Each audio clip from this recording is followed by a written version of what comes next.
Hello, everybody, and welcome back to another episode of the Impact Farming Show. Today, we have Joel Bokenfohr joining us from Farm Credit Canada. Joel, how are you? Yeah, doing really good. Excited to be here. Thanks for having me. Good. I am so excited for this conversation. You guys in the audience, you're going to love it too. So really quick, Joel is a business advisor with Farm Credit Canada. And Joel, maybe you want to expand on your role a little bit more, what you do, and then we'll dive in. And then I'll tell you guys what we're actually talking about. It's a really cool episode. So Joel, take it away. Yeah, appreciate it. Excited to do this today. Yeah, as far as our role goes, one of a group of business advisors across Canada.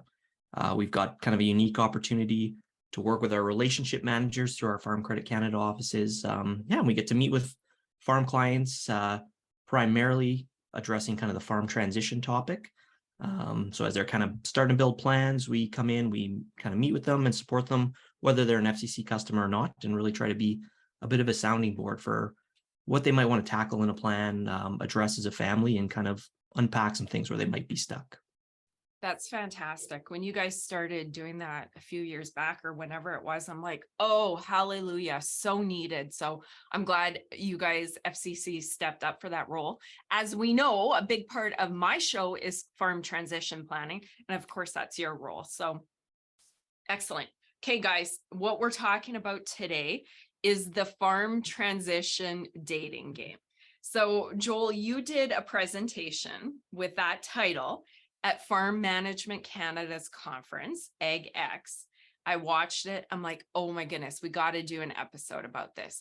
So where in the world did this concept come from, the idea? I'd love to hear the story. Yeah, there's so knowing that they did a lot of great work getting some of the colleges involved and stuff, I thought I'd try to share some good solid dating advice for them too, for a lot of the students. But no, obviously wasn't that. So there'd be a few people out there that might take issue if I was seen giving dating advice. So it was something that really was trying to come up with a different way.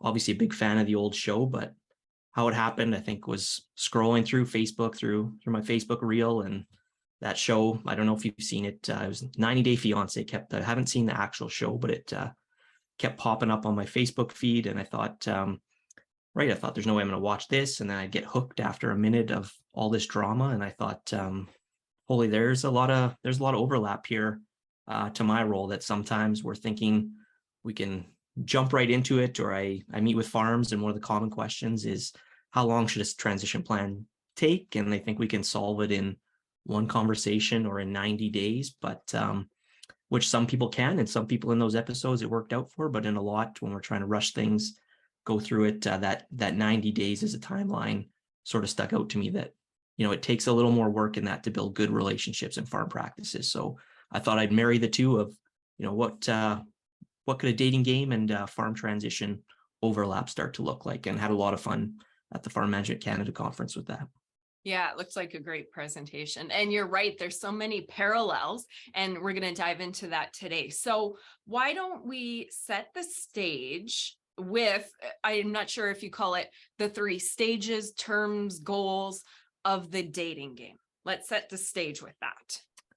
Yeah, so I had, I think in that one had three handsome bachelors was kind of the idea. So it was kind of, what are the things that might come our way as we build a plan that, we get the benefit of meeting with, thousands of families across the countries, a lot at the early stage of trying to sketch things out. And we try to help connect other advisors as well, but really try to pull out the themes a little bit of, okay, we're meeting people at different steps. Whenever you give a farm transition presentation, there's always so many different ways you can go. It's hard to be really specific and unique to one family. So tried to pull out, there's 3 themes there, I think, that do stick out. There's maybe a short term where we're just starting to collect ideas and, get involved in a plan, and what are some of the things we want to think about in the short term. And I looked at it a little bit that there's a lot of uncertainty, a lot of unknowing what the future might hold. And with that comes some pressure on families trying to figure it out and trying to unpack that. It's exciting, right? Like when you start dating somebody new, right? There's a lot of hope for what things could be. and expectations start to get set, right? So little things happen and expectations start to get set in families. And we're new at this process, so we haven't necessarily ironed it out. And those expectations are things we want to be a little bit cognizant of in the beginning. And then you're kind of jumping up to your medium term. So in the medium term of a plan, maybe somebody's been working in the business for a while. I always find with farms, right? We didn't kind of lay out that expectation. So little things start happening. People are wondering, I guess to keep with that dating theme, is the ring coming a little bit, right? Is it something we're going to make this official and commit to it? And what are some things we want to look at from that perspective, the future business strategy, and then, right, what are the implications for our long-term plan going to be? So how do we make sure we keep this plan fresh a little bit? Obviously, ownership becomes a big part of these plans and mitigating tax and things like that. And how do we evaluate, kind of make sure we're on track? So those are the three bachelors I played with a little bit in that presentations. And I think, right, kind of ties into where, right, people are at different stages and need to maybe look at where they're at in their plan to figure out who they're going to date, I guess. Okay, I love it. Clever. Before we kind of get into some of the nitty gritty, every time I interview a guest on the subject of transition planning, I come back full circle and realize that a lot of this obviously is communication, but a lot of it is mindset, and it can be very overwhelming for several reasons. And I like to, because there's the technical details, right? Those are pretty straightforward, complicated, but straightforward. But a lot of the family, the communication, I think you call them the mind monsters, all of that is some of the biggest hurdles we have. Do you want to touch on that? Yeah, and I think so. I get the benefit work with a lot of technical professionals as well, accountants and lawyers, and it's right, like to solve things. I think they always right, if they've got the right fact pattern, I think almost all of them would tell you once they know from a tax or from a legal perspective, right, there's not that it's easy to do, but it's if they've got the right goals coming in, the right communication, generally they know, right, they're technical experts in the planning and they can help mitigate risks on that side. But trying to get to what that family's looking for or is so difficult that you're trying to meet all those communications, that there can be consequences if you do something like an estate freeze and you haven't necessarily discussed some of the details. That I think as anybody, right, we're looking for an immediate solution, and in family gets really hard to change that mindset or embrace that we might have to communicate about things differently as people change, and it does become the tough part of your plan. So I always agree, and I think that's something shared by every professional, that if they've got the right inputs coming in, right, we can get to the right solution, and every family's a little unique for what that could look like. And I always find it goes a little bit with that uncertainty, that people are still really uncertain about what the future is going to be, and they don't know how to control the outcome they want. So sometimes a technical solution helps them control that outcome, but oftentimes it's process that really helps families stay on track. And for some, it comes really natural and it works relatively easy. And some, we need to make sure we're being really intentional with that process. And I think the mind monsters one kind of pops up to me, is that oftentimes the littlest things lead to misunderstandings, that somebody got left out of a conversation. They didn't maybe get the background or the same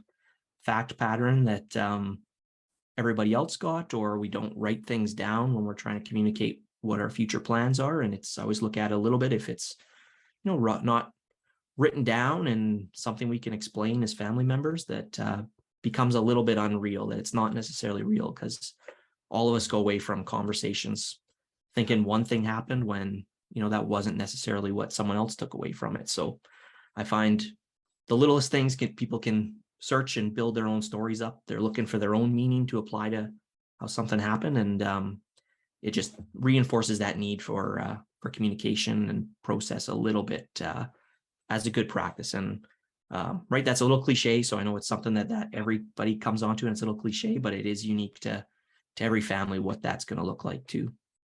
And it is. And I don't know if I've ever shared this with you. I don't often share it, but the reason I started this show was to communicate farm business ideas to farmers in video audio format. But my real reason underneath that I don't often talk about, do once in a while, is in my family, both sides, farm families, and the lack of planning has had some disastrous consequences on both sides. I'll leave it at that. But where I always like to go into those mind monsters is because it's so real, right? We're family, we have history. And I find maybe communication isn't the best. And in lack of clear communication, as we all know, aren't we building up our own stories? Maybe we're sitting there, I'll take the younger generation.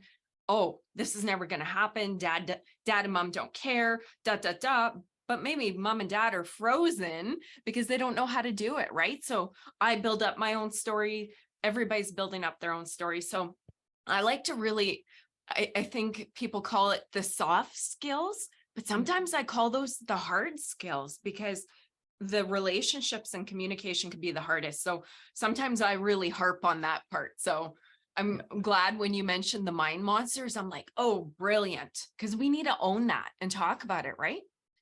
Yeah, and I really like your point, kind of relating back to yours and to everybody's as well, right? Like, man, is it hard to do when it's real to you and when it's your own situation, right? That right, farm as well, and those kind of things are, it's really difficult to put egos aside and to say, let's focus on, what's going to happen here, or how do we understand that people change in business roles too, right? That people become different people. And I think something you touched on early in this as well was, shifting that mindset to this is something we get to own and be intentional about, is really hard to do when it becomes personal and right. And you've got all these historic family relationships as part of it that sometimes it's easier to jump and say, okay, well, from a tax side, we could just solve it this way and it's done, right? And sometimes that might solve it in the short term, but in the long term, little things might bubble up. So as farmers are thinking about it, sometimes you always think there's a farm across the road that they must have everything figured out, and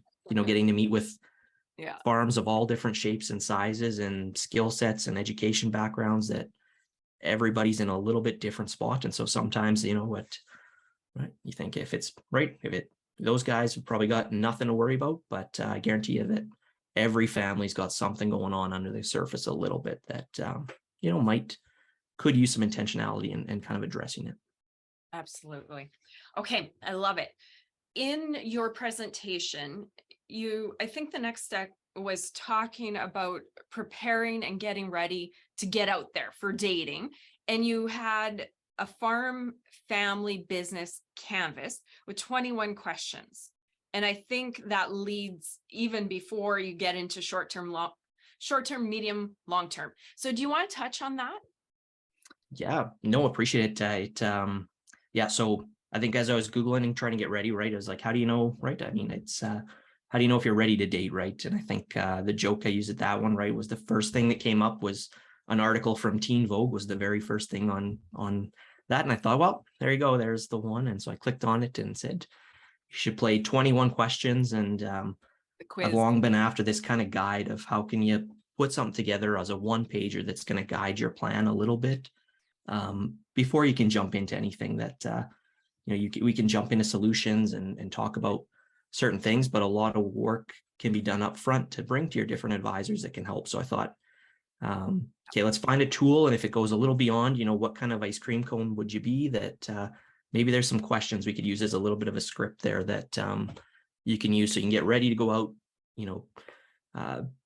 discuss these things with your family, with your different advisors, that if you can bring everybody the same fact pattern and same questions you have to answer, can really go a long way. So pulled together, kind of adapted a business canvas to look at a little bit more, which is a tool many businesses use to address some problems. And I tried to look at what are the important pieces we're trying to cover off in a family business. So what are the types of things we want to identify early in these plans before we go out, and some of those questions that might come up. So some things as simple as listing out kind of the key partners that are going to be involved. So what roles is everybody going to take in this, right? Who's coming back to the farm, what their future role might look like, right? Who needs to be considered from a family conversation perspective and more from a business perspective, identify the advisors you might want to reach out to on your team, looking at your key activities that might be involved. So what's happening day to day on the farm, and what does it look like today, but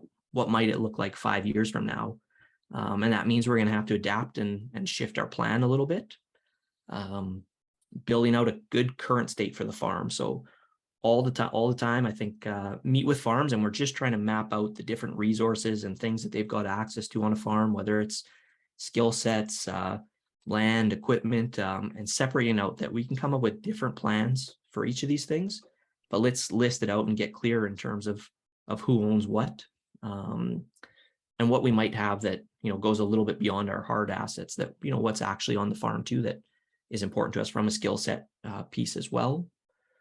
And then starting to think a little bit about the values that we want to use to guide this plan. So I think it's something that, again, is a little cliche or easy to say, that we want to be all on that same value, but right, why are we doing this together? That sometimes, to your point, right, there can be a bit of impatience from the next gen, and we're kind of slowing them up and saying, before you dive into this, ask what you can do for the farm before, what's the farm going to do for me before I come back, that you can really focus on building a skill set early.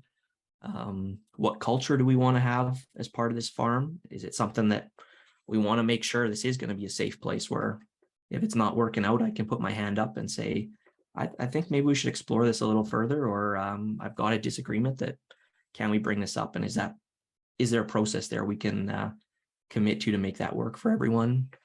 And then these things go often unmissed or unsaid in so many farm plans. And I, as you meet with, as I get the benefit of meeting with people later in their farming careers as well, I think they're the ones that really stand out for me too, is what kind of relationships did they create on that farm intentionally?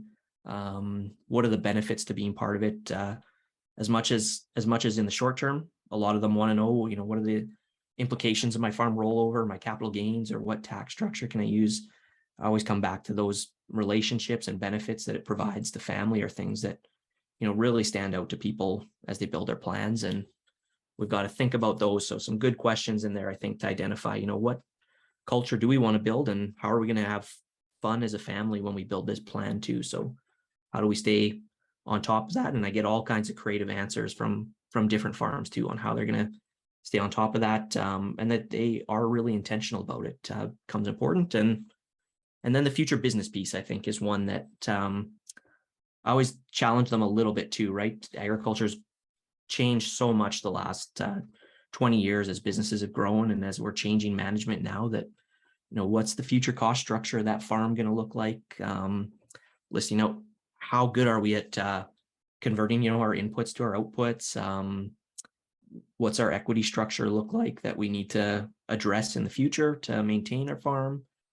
And how do we keep growing our revenue? So if we are in business, right, it becomes important to look at what that future business plan is going to look like. And do we have some clear ideas what our competitive advantage might be, what growth plans might be in place? So it's a way to kind of ask yourselves those 21 questions that, if you can get on a common path for that and keep it all kind of in one place. And the questions can change. They were the ones, I think, in that presentation, if you go and check it out after, are sort of samples, but I try to encourage families to come up with their own questions and those themes too, that mean something to them. And then they can put that on the front of their plan as they bounce around to different advisors to say, yeah, we've talked about all these things. We can tell the same story. We can explain why we're all on this same proverbial page here a little bit.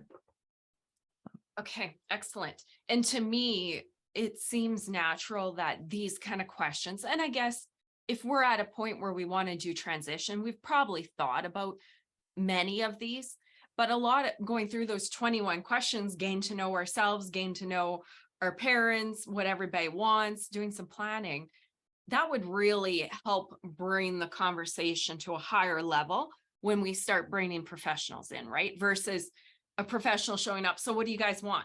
We don't know. We don't know. We were hoping you would tell us, versus reviewing those questions and then going, okay, well, it could look like this, but we're unclear how this happens. And then you get to the conversation, the professionals come in and it's a little more clear, right? Yeah. I think you nailed it on that one, right? That always, and maybe it's a bit of a cop out too, but always, people always want you to, what's the answer to this? And I would say the answer is it depends, right? If you could list me out all these things and tell me what you want from this perspective, that on paper you'll see two farms that look identical, and the answer is going to be completely different for them based on those questions that right. And if they can map it out, then oftentimes they've got a really good skill set of saying, okay, this is senior generation's goals and junior gens, and we're on the same page, and now we're kind of starting to understand each other a little bit, where we're each coming from can really help move people forward in that, as a right before you kind of get to your different advisors, and then you're approaching them with the same fact pattern and information that oftentimes they don't get the full story as well when they're trying to help you plan. Love it. And if you do it in advance too, and you sit on it, just like I'm kind of using decision-making principles, business planning, I'll do something and then I put it away and I sit on it because you think it's brilliant in that moment, right? Like that's a way to do it. And then you might not have all the facts. You might not be looking at this. So you go, okay, we reviewed these questions. Let's sit on it a little bit. Then you come back. Oh, we didn't think of this. You kind of sift through a little. Anyways, my 2 cents. I think No, that's absolutely. clever to get those questions, those foundational dating questions done. So excellent. Okay. Short-term goals. I guess we're ready to date now. Do you want to talk about short-term goals and what this stage holds for each generation? Yeah, and I think it's, so a lot of that work is in those early questions, right? It was to, how do you get to know yourself a little bit before you date, right? And I it might be a little off color, but I always remember there's a gentleman at at Farm Tech a number of years ago that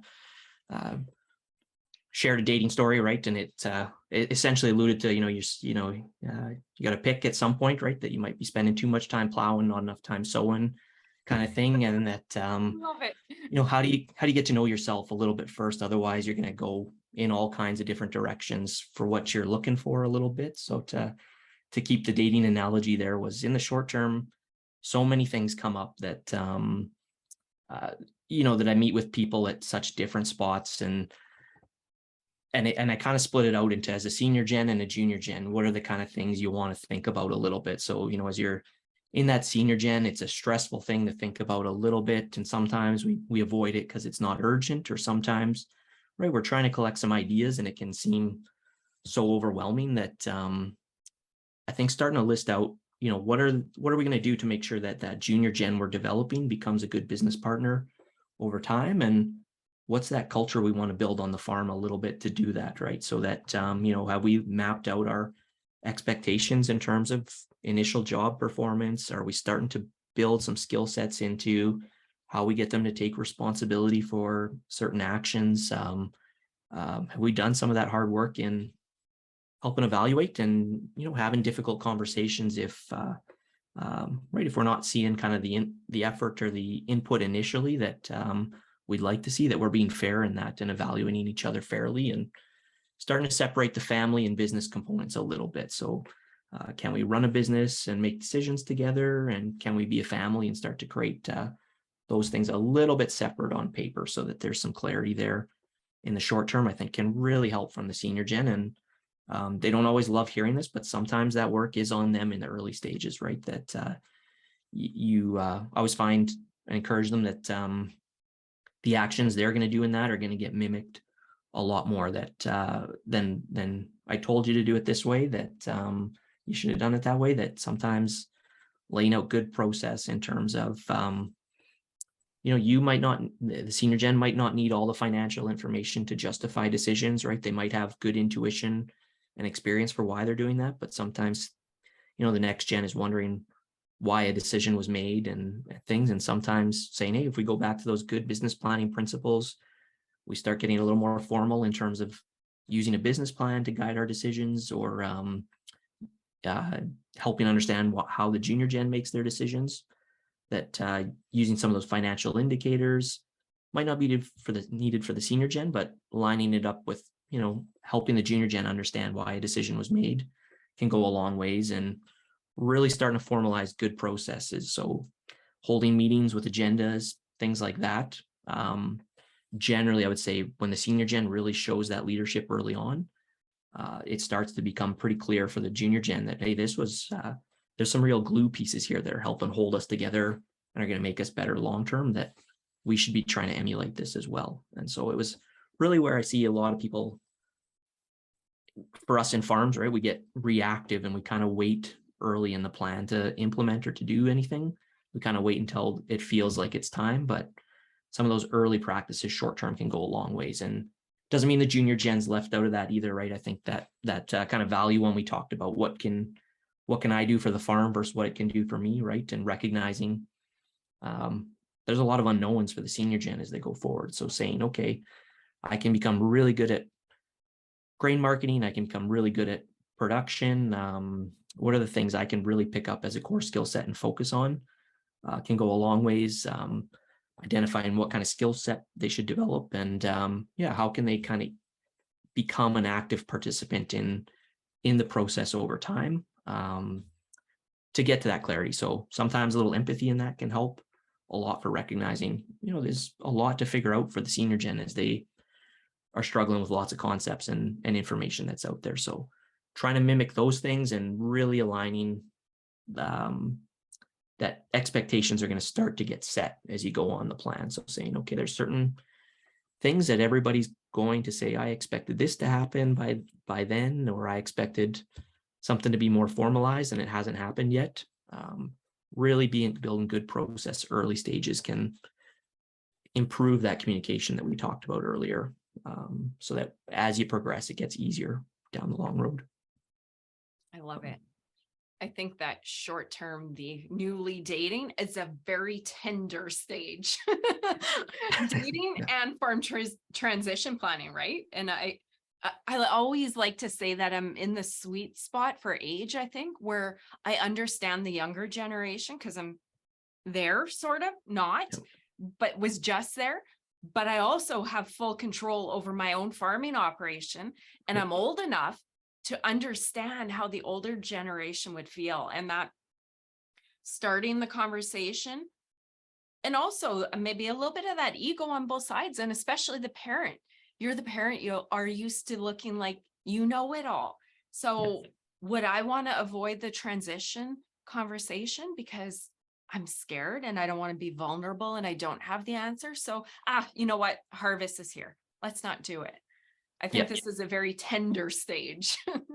Yeah, I think you summed it up excellently. Like, I think that's right. That not knowing sometimes leads to a lot of anxiety for people, right? And it's very easier to avoid than or to get the wrong reaction, right? When you're challenged on it, then both gens are going to have their pinpoints, because it always and I might have used this example too, but one that always stands out to me, right, is I know they were early in a plan and they're trying to figure it out from this perspective, but the next gen couldn't figure out why the senior gen didn't want to jump out and rent a ton of extra land that a neighbor was giving up, right? But they were already tapped out from a labor perspective. It was just the two of them. The senior gen was saying, I've built the farm that I'm happy with. And as we started to dig into some of those issues that they weren't necessarily clear on their goal was to find a little more balance on the farm, was to find a little more financial freedom as they went forward. They didn't necessarily want to step out and finance all the inputs. So as we came back to the junior gen with some of those questions of, who picks up the labor component of that, who picks up the first year input payments, who covers the crop rent in the first year, it started to realize on them that, okay, there's a lot to think about here, that the senior gen's dealing with a lot of that the junior gen might be a little unaware of. And then the senior gen understood, they can totally get that, the junior gen's looking at, if we don't do something now, you might not get that opportunity down the road too, right? So as you get to put on both hats, and similar to you, right, kind of feel like you're stuck in the middle a little bit of both gens, where you kind of can rationalize, but the what to do kind of came back to them to figure out. So totally echo those comments. I could see that. Been there, done that. Let's conquer the world and then try and make that match, right? Yeah. Okay. So short-term planning, short-term dating. Do you have anything else to add there before we move into medium? Just starting to recognize, I think, can really help you pull out what are some of the common things we might want to address in the short term. So that's one I always go back to, that all farms, I think to some degree, you're going to face very similar issues, but some are going to impact certain farms in different ways. So trying to get a handle on, okay, what are the things we're picking up on that might impact us long term that we want to address earlier rather than later, because it's always right, short-term dating, those things, right? It's always always little things that get caught in the beginning that could have been spearheaded, maybe that right, that might come back to haunt you down the road, right? That starting to identify from a family side, what are some of those things that we might want to address today, so we get really clear on the expectations, right? If we have differences in siblings, right? If we have multiple people coming back to the farm, what's their working relationship like? How will we want to work together as we go forward? If we're not communicating great now, what are some things we can do to improve that long term? Getting clear on our ownership issues a little bit. So trying to pull out some of those threads in terms of, are we aligned in terms of our goal and our business strategy as we go forward? Do we have good estate planning pieces now kind of in place that we recognize might be adapted in the future? And then getting clear with our business side of it too. So what are kind of some of the role clarity pieces that might come up that we should address today if we either are or aren't seeing performance happening on the farm? How do we make sure we reward people that are performing well? If they're not, how do we make sure we have good communication and conversations about how to improve that? If we have different risk tolerances, so there's all kinds of issues that can come up in that, but starting to get clear on, okay, what are maybe the sticking points we're picking up on early that we do want to bring some intentionality to as we go forward, I think can really help in the short term. And it's amazing, right? It's amazing as we have conversations. I think whenever you speak to somebody one-on-one, they do bubble up pretty quickly. So I do think most people are aware of them, and then it's kind of writing it down and trying to shift it into, okay, now what are we going to do about that? Perfect. Yeah. Okay. So question, if you want 10 children, do you tell them on the first date? We're talking about dating here, right? Just joking. Yeah. But clarity, right? Clarity early can save a lot of problems down the road. Yeah. And that's a good, right? I think that's a good one, right? It might be, how stuck are you on that? Or are you willing to compromise? If the other person wants one, can you agree on 5, or can you, right? Or is that a deal breaker, right? Yeah. I know you want to, and I don't want to hold on to it, but that conversation of, does somebody just get a farm too, right? I always go back to, nobody's owed a farm, right? And so in the farming side, that can be a realistic goal. I've seen it where, a farm transition isn't the senior generation's goal. And I always think, maybe tell them that on the first date, rather than when they're 35 and they're saying, what's my future? And they've kind of worked there for 15 years. If you tell them on the first date, you're going to save a lot of family dynamic harmony over the long run. That's maybe where I was going without even knowing it or saying it, because if that's your intention, just be clear. Clarity is kindness, is what I heard, right? Why, if you don't want kids, maybe proceed that way. If you don't want a farm transition, maybe get that out in the open and then deal with the consequences, versus shoving it down. And then 15 years down the road, that's a lot of time that kids can invest for what, right? Yeah, exactly. Okay. Anyways, I'm glad you addressed that. That clarity is kindness in every situation. Yeah, I like that. Okay. So if we are done with short-term dating and we're strolling along in our relationship here to medium term and wanting some commitment, making it official, do you want to speak to that?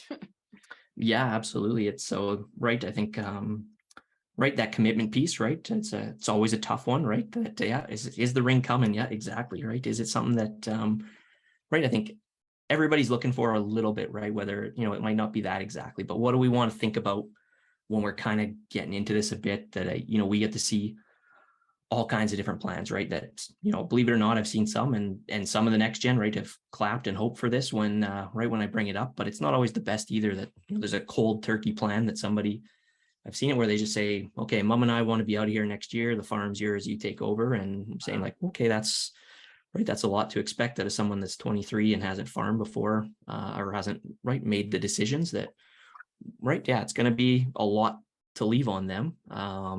Some people say, man, I wish that's the way it happened, but others, it's a delay thing that, we're not sure. So we just don't do anything. I think this is one that happens a lot in agriculture where somebody's kind of got 1 foot in and then they're 1 foot out and then they're back in, as a bit of a control piece of it as well. And we kind of haven't clearly defined what everybody's going to be responsible for. And I think what we want to try to work with in that medium term is that we've got a gradual transition, that we've got something where we address those short-term concerns, the expectations, and we've got a healthy culture in the short term where, people aren't staying silent on things or just going along with it, to make things easier, that we've done the hard work in the short term. And then in that medium term, we can start to get to be clear about what's going to be expected now. And I always like to think of it a little bit in terms of how do we formalize it in the business context. So as farms, we always get guilty of lumping in everything into one big pot, that farm transition has to be everything all at once, but sometimes separating out, okay, let's look at the operating business. So, maybe our land, our cattle, our equipment, what are the day-to-day pieces that we're generating income from? And how do we start to expose that next gen coming into some of that? So some simple ones, easier on the grain side sometimes, as we start renting them some land that's ours on their own and they start making decisions from that component, and that can go for a while, but then starting to get clear about, if equity's building in that, if there's things that we want to see, do we want to have them enter the business in the short term a little bit so that they get comfortable seeing that, we're in an industry that is an equity business, but it is something that, how do we get comfortable with the risk and the things that, farmers do take on, so they get comfortable with the business decisions and they're not kind of stuck on the same wage where the results of their actions aren't rewarded or fall short if things happen, that we get some shared risk ownership. So determining what involvement of that business is going to look like a little bit, starting to say, there's a lot of business components to think about beyond just should we buy that next quarter section, or sometimes I look at it that when we've started this, we've kind of gone unclear in terms of expressing expectations on the business side too, that should the next gen be saving the income they've got to buy land or to buy to expand on their own a little bit, or sometimes I'll see it where that equipment side starts to become that the next gen has bought some land and they've maybe leveraged themselves up a little bit, and mom and dad are saying, hey, we thought you were maybe going to redeem some equity or buy some stuff off of us. And there's a bit of a dynamic that starts to get set there, that mom and dad wanted to step back and the next gen's kind of gone out and wants to expand, and we haven't had that hard business conversation around what does it mean to be in business together. And so I always look at it starting from there, that okay, now we've got a business piece, that are we going to go into one company, work together through one company, or are we better with separate entities, whether we're sole proprietors or in our own little businesses where we pool stuff, but we still split and keep our income separate. And I think that's a really good place in that medium term to start getting clear on what's the relationship here, so that we've got that strategic plan. Everybody knows as they invest their time and their business inputs, that it's going to be clear for them how they get rewarded, how they grow, and how they build some security for themselves and their own families. That it's always when the next gen, when these conversations don't happen and the next gen starts to stretch out later and later, they kind of get caught in that proverbial hired person position their whole lives, where they might be 50 or 60 and they've never owned anything. They've never got to make the decision, write the check. Those are always really hard conversations to either have them jump up there later in life, or else the senior gen's wondering why they won't step up, and you've been treated like a hired person their whole life. So we want to get to a place where we're parking maybe some of that control, and we're starting to build a process where, yeah, we're in this together. We're committed to this. And now whether we want to be in business completely together or keep things separate, we want to get really clear on that. I love it. So, Can I jump in real quick? We did yeah, that. I haven't really said that too much, but we ended up doing that just for various reasons. We said, why don't we start getting our own cattle? Right. And then you start with, I forget our first number that we bought. And it's clever. I mean, I'd love to do that. If you had children, that's a great way for them to learn. And they go, oh, wow, things don't always happen, or calves die, or crops get ruined. You just learn on a smaller scale. I love that too, because we were allowed to learn on a small scale on our own dime. And then you go, oh, okay, we're doing it smarter. So by the time your game gets bigger and bigger and you start buying land, and here you have a few hard knocks and you get it. You don't come in over here fresh to the full meal deal, right? So anyways, I want to throw that in. I that worked for us. Maybe probably doesn't work for everybody, but it sure to me was a clever way for us to learn as we go. yeah. Yeah, I like that a lot. Like, and that's exactly it, right? And for everybody, it's going to look a little different. But until I always find, yeah, when you don't get that kind of dynamic, right, and then you're trying to make all the big decisions at one point in time, right? That sometimes the senior gen forgets they've got a lot of tacit knowledge that they accumulated over good times, bad times. That then when you're if you've only ever been working on a wage and you try to jump into that spot to run it, right? It does, right? It can be a little overwhelming to try to tackle the whole picture. So that's what it really boils down to. I liked your comments a lot, that it really does boil down to, do we have some good ways to plan and to build that skill set over time? That and we haven't been, but when we wait too long on that, sometimes, right, that gets really frustrating. That you're going to be, both generations are going to be a little bit at odds, because everybody's looking for, how do I prove myself a little bit? How do I get out there, get some experience? If we don't do it, if I'm waiting until I'm 50 or 60 to make a decision, that right, it takes some time to get there. So that's unfortunately a lot of difficult conversations have been a part of as well. One more thing on that, because I just really like what we went through. On that end, it was the financial and the learning on a small scale.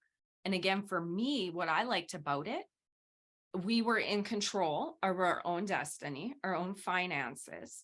There was no pressure over here. Work together. There was big synergies. And I found by not us doing our own thing, the pressure wasn't fully put on the parents. And I never really wanted to do that for them, but I also wanted us to have control. And right, because and again, sorry, this could be 5 different episodes altogether, but a few advisors have said that, and I've never really spoke up to say, hey, that's us.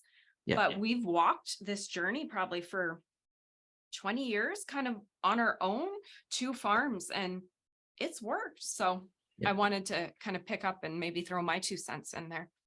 Yeah, absolutely. And it's right. It's I agree. And I don't want to run the clock on it too, right? Because there's so many ways to unpack or to solve that one a little bit. But I think really addressing it up front is something that gets missed all the time. That they just somebody came home and we just started farming together, and right, we never had that conversation about what could it be? Because do we want, right? And then I think you're in a safe place too, that says, hey, look, I've got a track record of what we've accomplished with by working together. Right, when the farm transition comes, the senior gen's usually pretty comfortable saying, well, they've been making a lot of decisions on their own, right? We've got a lot of trust and faith they're going to do good things with the business as we transfer, and those kind of things too. Okay. Fantastic. So we've moved into the commitment stage, and now we're going to long-term, if you don't have anything else to add to medium. And I guess long-term is more where transition actually takes place, right? Yeah, a little bit, right? I think you're always, as we've discussed and kind of, and from your points too, right? You're always living transition a little bit, right? Because I think some of those early ones doesn't mean we're completely done with them or we check them off a list, right? I think it's not something that's a list. It's we're taking the information we've got at the time and kind of prioritizing a little bit what's the need today, and then how do we how do we stay on top of it? And this gets missed all the time in the long term, that, okay, we've worked our way into the business and we've got some clarity there. Maybe we're a little uncertain about what that means for ownership and tax implications long term, but not dropping those process pieces. So the good practices that got us there in terms of good, healthy farm meetings, good, healthy communication, separating family and business a little bit, are things that I do think become really important in the long run, right? And like dating, or like in those relationships, right? Or like, the 7-year itch in marriage, or things like that, right? That you still kind of revisiting the "do you love me" stage a little bit, right? That you're going back and you're doing, right? That's where a lot of that work, I think, comes in, rather than being complacent with it, can come back. And so I think that becomes healthy, setting clear boundaries for what's a farm discussion, what's a family discussion, and avoiding any kind of buildup. And I would say most of the time, right, if you've been living those practices, you start to, it just becomes natural for people to adapt, which is why, it's cliche at the beginning to say that that's what works. But when you meet with people that have been living it, and you say, what really did make the difference? Almost everybody I meet with does come back and say, yes, those good, healthy practices we developed, moved mountains for us as we developed a plan. That even, and on our farm, like I'll speak to my own a little bit too, that I know for us, when we started regularly scheduling meetings to discuss, is this something we want to do? Is this something where are we working towards? If I go back a number of years, we always would circle on the same conversation until we really formalized things and started to get into that healthy process of meeting regularly, building in different topics. And that's when we started to kind of move mountains for ourselves a little bit. And there's no perfect answer to get there either, right? I think you're going to make, that you kind of get to make the choices in this long term that, you kind of go with the information you have and you make the decision at the time to go forward, and recognize that. And that ownership piece starts to come into that. So it's answering those 21 questions again, that, right, does some ownership to the next gen early help build those goals? Do they need a certain portion of the business to be able to keep it going, to keep growing the business, to keep going as they move forward? Do we have good clarity in terms of things like sweat equity that we've talked about? If somebody's maybe been taking less income and with the hope that they'll be rewarded financially through ownership down the road, have we actually had those kind of conversations and put it into practice? Do we have goodwill and estate plans in place that things can happen to anybody, whether it's the senior gen or the junior gen, and it puts the whole farm at risk? That do we have some of those key agreements, whether they're whether they're marriage contracts, whether they're wills, estate plans, that help to minimize risk for the whole family and farm operation, and that we're really starting to build those agreements in place that can really highlight and help give certainty to a farm. And so I find, once we've done the hard work up front and we've set a process for the short term, and we've had some of those difficult conversations in the medium term, it becomes a lot about, okay, now we're at a stage where we can start to implement, and we are implementing it with, right, our legal professionals, our accounting professionals, and saying, okay, how do we best transition the assets over time, and as a family, what's that stage going to look like for us? And so whether it's, right, there's 100 different models there that people will look at and use. And so it's something that when we've done the hard work up front, that weight kind of comes off them, and it's not such a big discussion to either let things go or to transition, right? And we're feeling fairly comfortable the next gen's going to be kind of responsible with what they're transitioning into. Excellent. So that's our long-term dating. Yeah. Okay. Just that easy. Yeah. Just that easy. Wow, that sounded so easy, Joel. Like, it's so easy. No, but you know what? I just see it. And again, the words for this episode that just stick in is planning, and clarity is kindness. Just starting it. It's a conversation, right? It doesn't have to happen today, all of it, and it won't. Yeah, right? Exactly. Yeah. And not trying to force it all at once. And then, so like in that long term and the whole way through, there's a little tool I think I had in that presentation as well that I use sometimes, is getting clear with your current state and just listing out those different pieces that are going to change over time. If it's, identifying your family, ownership, kind of how you're governing or meeting regularly, uh, what are financial assets looking like, and kind of listing them up top, and then keeping a little script as well of what do we know about each of these things as we're going forward? What do we need to keep digging in on a little bit to find more information about? And what questions do we have if it's a business thing? What are the tax questions we want to come back to? And then a bit of a so what. So I usually list out all those key components we've talked about, and then go through those 4 questions that can help you as a family just keep your guide kind of moving forward to say, we're going to be at different stages. What do we need to know about each of these? What questions do we have? And then so what a little bit. So what are we going to do with that after we've answered this question? What's the obligation to the next gen and to us too as we go forward, and helps you keep being intentional and living it a little bit, I guess, is the main takeaway. Seems like a lot of work, but it is part of those really good, healthy business practices. I love it. Love it. Joel, this has been a fantastic episode. If you don't have anything else to add, I'm just going to get you to do a call out for farm families that are there. They've maybe gone through those 21 questions. They're like, we're ready to take this to the next step. We don't know how. Who do we talk to? Where do we find more information? So stage is yours to add anything or do that final call out. Yeah, absolutely. So there's a ton of great resources out there. Certainly for us at Farm Credit Canada, we've got under our knowledge section, we've got a dedicated transition page. It is all resource there to really list out kind of the early stage components and a lot of this stuff that you want to think about. Farm Management Canada, some great resources through their website as well. There's a whole host of information out there through different publications. And I always look at early stages, right? If we're not sure what we want to do, right, we kind of need to make sure we're doing the hard work early to educate ourselves. And that can also involve reaching out to our advisors. So certainly for us at Farm Credit, we try to help with those early stage and be a bit of that sounding board up front.